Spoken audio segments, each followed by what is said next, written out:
Hello and welcome to भय का अनुभव। दोस्तों, आप लोगों के लिए एक और नई कहानी लेकर आया हूँ। अगर कहानी अच्छी लगे तो लाइक ज़रूर कीजिएगा। चलिए सुनते हैं आज की ये कहानी इस इंट्रो के बाद।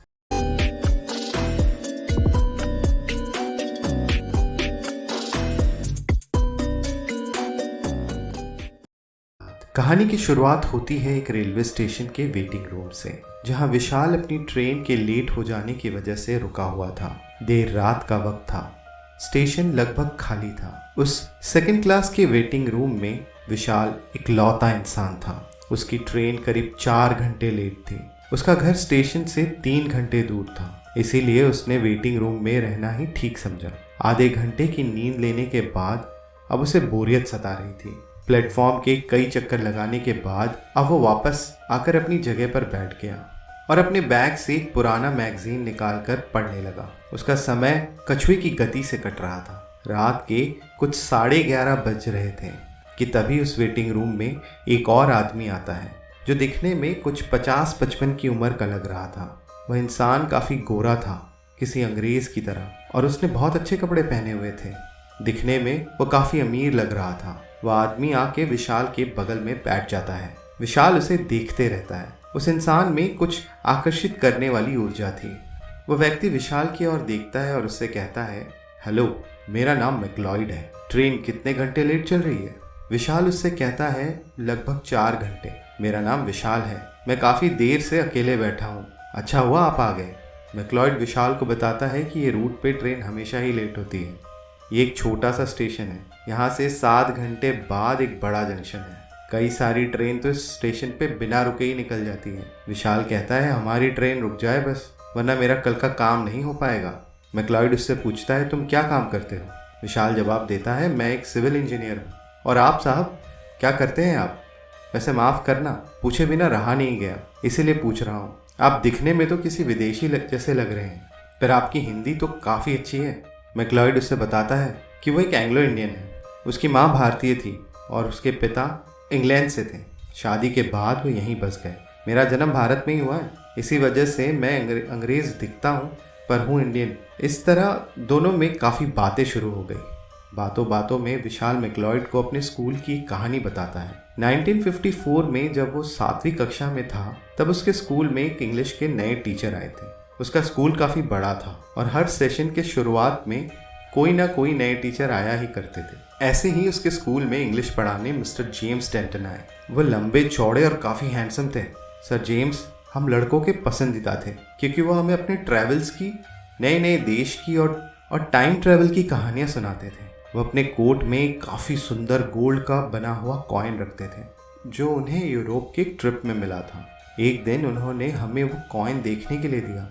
कॉइन की एक साइड पे एक अजीब सी आकृति बनी हुई थी और दूसरे साइड पे कुछ लेटर्स और 2065 लिखा था।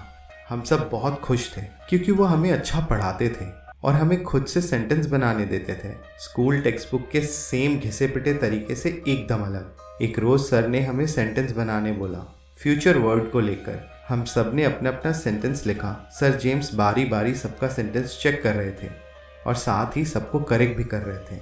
लेकिन मेरा दोस्त श्रीनिवास कुछ ठीक से सेंटेंस सोच नहीं पा रहा था कि तभी ब्रेक का बेल बज जाता है और श्रीनिवास जल्दी जल्दी कुछ लिखता है सर के आ जाने के पहले। श्रीनिवास का सेंटेंस लास्ट था, जो सर चेक करने वाले थे। सारे बच्चे ब्रेक के लिए बाहर चले जाते हैं, पर श्रीनिवास क्लास में सर के साथ ही था। मैं उसका बाहर ही वेट कर रहा था। काफ़ी टाइम निकल गया था, पर श्रीनिवास बाहर नहीं आया। मुझे लगा उसको सर आज पनिश करने वाले हैं। मैं ये सब सोच ही रहा था कि वो बाहर आया और वो ठीक लग रहा था। मैंने उससे पूछा, क्या हुआ? सर ने पनिश किया क्या गलत सेंटेंस लिखने के लिए? उसने कहा, नहीं, मैंने कुछ भी अल्फ़ाबेट लिख दिया था, साथ में फ्यूचर वर्ड लिख दिया।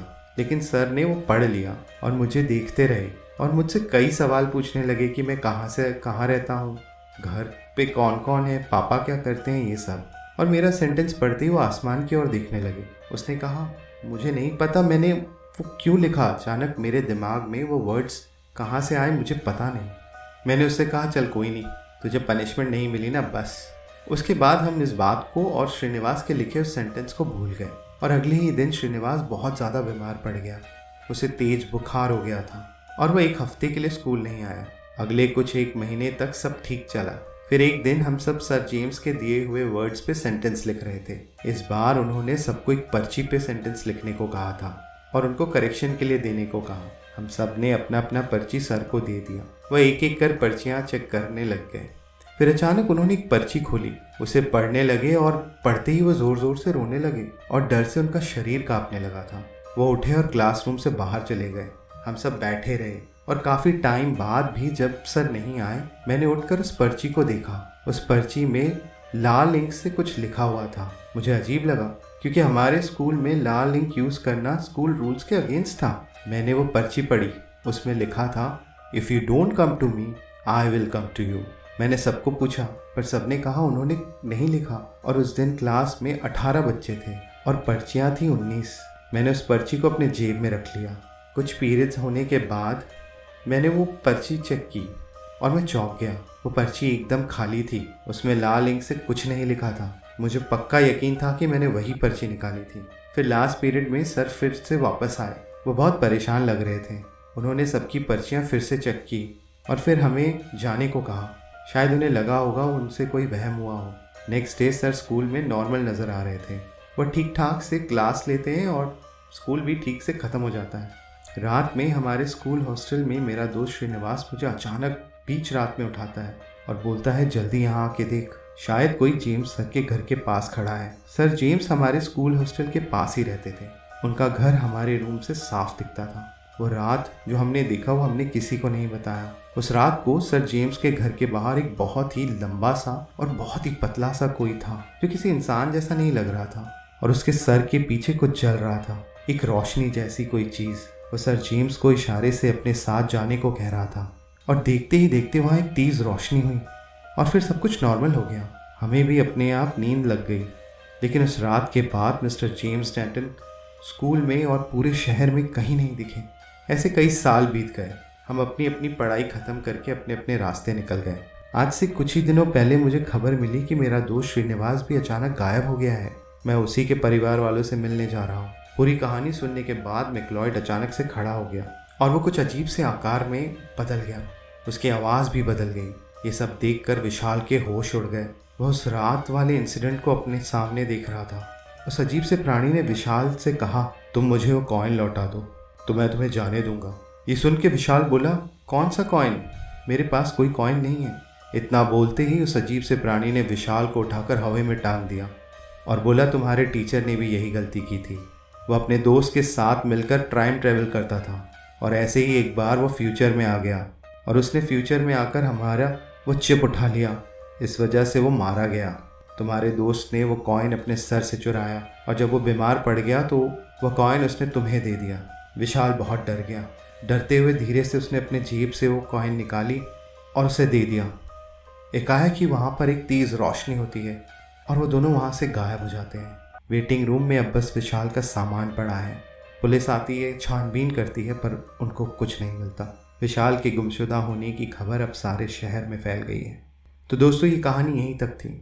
आपको ये कहानी कैसी लगी हमें कमेंट में ज़रूर बताएं।